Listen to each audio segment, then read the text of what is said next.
Hi guys, welcome to Tech Tricks tutorial. In today's video I'm going to show you how to change background color in Canva.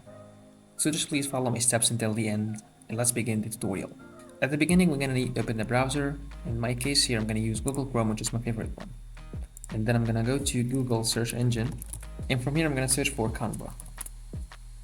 And I'm going to open this website here, which is canva.com. And then whenever we are in Canva, we need to log in or create an account over here. So as you can see, this letter, it's my letter, which is I logged in successfully.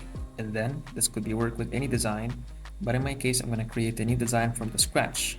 So go click on here over create a design and then click on it. And here you can search or choose any suggested of these, such as document, whiteboard, video, and so on.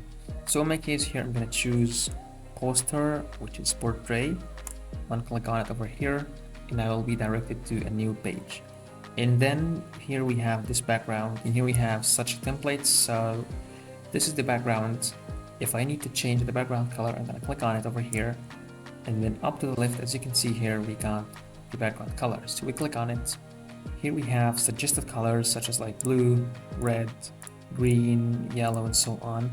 Or even we have gradients such as like these, or I can click on this one here in order to create a color using my code or mix colors and so on. So that's how to change a background color in Canva. At the end, if you find this video helpful, please don't forget to like the video, subscribe to the channel, and thanks for watching.